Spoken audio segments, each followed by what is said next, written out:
Hi hello ഇതെൻ്റെ ആദ്യത്തെ വ്ളോഗാണ് കേട്ടോ. അപ്പോൾ അമ്പലത്തിൽ പോയിട്ട് തന്നെ തുടങ്ങാമെന്ന് വിചാരിച്ചു. ഇത് ഞങ്ങളുടെ വീട്ടിൻ്റെ അടുത്തുള്ള മഹാദേവ ക്ഷേത്രമാണ് കേട്ടോ. തൃച്ചാറ്റുകുളം മഹാദേവ ക്ഷേത്രമാണ്. ഈ ഒരു ക്ഷേത്രം പുരാതന കേരളത്തിലെ 108 ശിവക്ഷേത്രങ്ങളിൽ ഒന്നാണെന്നാണ് കേട്ടോ പറയുന്നത്. അപ്പോൾ അമ്പലത്തിൽ പോയി നന്നായി പ്രാർത്ഥിച്ചു. ഇന്ന് അമ്പലത്തിൽ എന്തോ വിശേഷ ദിവസമാണ് തോന്നുന്നു കേട്ടോ.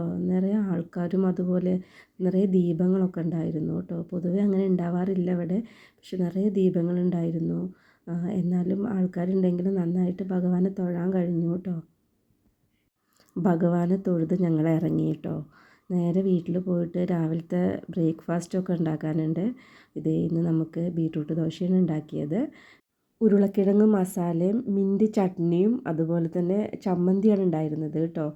നമ്മളെ ഉണക്കമുളകും ചെറിയ ഉള്ളിയും തക്കാളിയൊക്കെ ചേർത്ത് വഴറ്റിയിട്ട് നമ്മൾ അരക്കില്ലേ, ആ ഒരു ചമ്മന്തിയാണ് ഉണ്ടായിരുന്നത്. നല്ല ടേസ്റ്റാണ് കേട്ടോ. നമുക്ക് ഇഡ്ഡലിക്കോ അതുപോലെ ദോശക്കൊക്കെ അടിപൊളിയാണ് കേട്ടോ. ദോശ ഇങ്ങനെ നമ്മൾ ബീട്രൂട്ട് ചേർത്ത് ഉണ്ടാക്കുമ്പോൾ പൊതുവേ ഇവിടെ മക്കൾ കഴിക്കുന്നതിലും കൂടുതൽ കഴിക്കും കേട്ടോ. അപ്പോൾ 2 ദോശയാണ് കഴിക്കുമെങ്കിൽ ഒരെണ്ണം കൂടി കൂടുതൽ കഴിക്കും. ഇങ്ങനെ ഈ കളറൊക്കെ കാണുമ്പോൾ മക്കൾക്ക് ഒന്നും കൂടി ഇഷ്ടമാവുമല്ലോ. അപ്പോൾ ഞാൻ ദോശമാവ് ഉണ്ടാക്കി കഴിഞ്ഞാൽ വെള്ള കളറിലും ഇതുപോലെ ബീട്രൂട്ട് ചേർത്തിട്ടും ക്യാരറ്റ് ചേർത്തിട്ടൊക്കെ ഞാൻ ദോശ ഉണ്ടാക്കാറുണ്ട് കേട്ടോ. രാവിലെ ഒരു ജഗ പുകയാണ് കേട്ടോ. മക്കൾക്ക് സ്കൂളിൽ പോകുന്ന ദിവസമായിരിക്കുമ്പോൾ ഉച്ചയ്ക്ക് അവർ ചോറ് വീട്ടിൽ നിന്ന് കൊണ്ടുപോവുകയാണ് ചെയ്യുക. രാവിലത്തെ ഫുഡ് കഴിച്ചിട്ടാണ് പോവുക. അപ്പോൾ അവർക്ക് രാവിലെ കഴിക്കാനും ബസ് ഒരു 8:30 ആകുമ്പോഴേക്കും ബസ് വരും. അപ്പോൾ അവർക്ക് രാവിലെ കഴിക്കാനും അതുപോലെ ഉച്ചയ്ക്ക് കൊണ്ടുപോകാനും ഏട്ടന് വർക്ക് ഉണ്ടാകുമ്പോൾ ഏട്ടനുള്ള ഫുഡും ഒക്കെ രാവിലെ റെഡിയാക്കും. അപ്പോൾ വേറെ രാവിലെ ഒന്നിലേക്കും ശ്രദ്ധ ഉണ്ടാവില്ല. ഫുൾ അടുക്കളയിൽ തന്നെയായിരിക്കും കേട്ടോ. ഈ ദോശ റെഡി ആയിട്ടുണ്ട് കേട്ടോ. കൂടെ കട്ടൻ ചായ ഉണ്ട് കേട്ടോ. ഇവിടെ ചായ നിർബന്ധമുള്ള കാര്യമല്ല കേട്ടോ. ഇവിടെ അങ്ങനെ ആരും ചായപ്രേമികളല്ല. ചെറിയ മോളാണ് പിന്നെയും ചായ ഇഷ്ടം. ഏട്ടന് പിന്നെ വേണമെങ്കിൽ മാത്രം ഉണ്ടാക്കി കൊടുക്കുള്ളൂ കേട്ടോ. പിന്നെ ഇന്ന് മുതിര ഉപ്പേരിയാണ് ഉണ്ടാക്കിയത്. മുതിര ഉപ്പേരിയും അതുപോലെ വഴുതനങ്ങ മസാലയാണ് ഉണ്ടാക്കിയത് കേട്ടോ. ഇതായിരുന്നു ഇന്ന് ചോറിനുണ്ടായിരുന്നത്. മക്കൾക്ക് ചോറാക്കുകയാണ് കേട്ടോ. ഇവർ ഇതുപോലെ നമ്മൾ എല്ലാവിധ കറികൾ ഉണ്ടാക്കിയാലും കൊണ്ടുപോകില്ല. മൂത്ത ആൾക്ക് കൂടുതൽ ഇഷ്ടം ഉപ്പേരി, മുട്ട പൊരിച്ചത്, അച്ചാർ, മോര് കറി ആണെങ്കിൽ ഭയങ്കര ഇഷ്ടമാണ് കേട്ടോ. പപ്പടം, ഇതൊക്കെയാണ് ഇവർക്ക് കൂടുതൽ ഇഷ്ടം. ഇതുപോലെ മസാല കറികൾ ഉണ്ടാക്കിയാലൊന്നും മൂത്ത ആൾക്ക് അത്ര വലിയ താല്പര്യമില്ല. എങ്കിലും ഞാൻ പാത്രത്തിലാക്കി കൊടുക്കും കേട്ടോ. ലഞ്ച് ബോക്സ് റെഡി ആയിട്ടുണ്ട് കേട്ടോ. കൂട്ടത്തിൽ മുതിരപ്പേരിയും കൂടി വെച്ചിട്ടുണ്ട്. മുതിരപ്പേരി ഇവിടെ എല്ലാവർക്കും ഇഷ്ടമാണ് കേട്ടോ. പൊതുവെ പിള്ളേർക്കും ഏട്ടനൊക്കെ ഭയങ്കര ഇഷ്ടം. മുതിര എങ്ങനെ ഉണ്ടാക്കിയാലും ഭയങ്കര ഇഷ്ടമാണ് കേട്ടോ.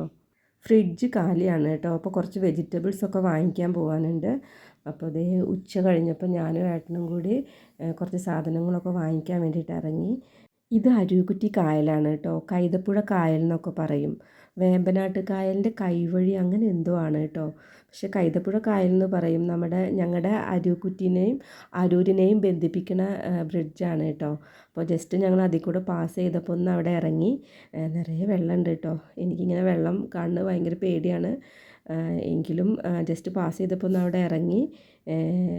ഇതിൻ്റെ നേരെ ഓപ്പോസിറ്റ് സൈഡ് ചെറിയൊരു തുരുത്തുണ്ട് കേട്ടോ. അവിടെ 4 or 5 വീടുകളുണ്ട് കേട്ടോ. അപ്പോൾ ജസ്റ്റ് ഞാൻ അതുകൂടെ ഒന്ന് കാണിച്ചു തരാം കേട്ടോ. ചെറിയ തുരുത്താണ്. ഇതുപോലുള്ള തുരുത്ത് അങ്ങോട്ട് കുറച്ച് ദൂരം അങ്ങോട്ട് പോകുമ്പോഴൊക്കെ ഉണ്ട് കേട്ടോ. അവിടെയൊക്കെ വെച്ച് ഷൂട്ടിങ്ങൊക്കെ നടക്കാറുണ്ട്. സിനിമയുടെ ഷൂട്ടിങ്ങൊക്കെ നടക്കാറുണ്ട്.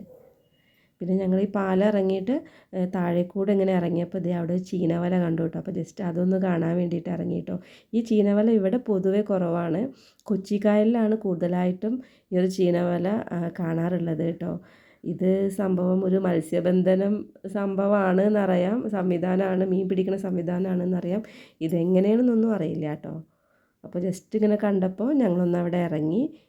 മക്കൾ സ്കൂൾ വിട്ട് വരുമ്പോഴേക്കും വീട്ടിലെത്തണം കേട്ടോ. അപ്പോൾ ഞങ്ങൾ വേഗം വണ്ടി എടുത്തു. ഇത് അരൂർ തുറവൂർ എലിവേറ്റഡ് ഹൈവേയുടെ നിർമ്മാണമാണ് കേട്ടോ. ഈ ഒരു നിർമ്മാണം നടക്കുന്നത് കൊണ്ട് തന്നെ ഇവിടെ എപ്പോഴും ഗതാഗതക്കുരുക്ക് ഉണ്ടാവാറുണ്ട്.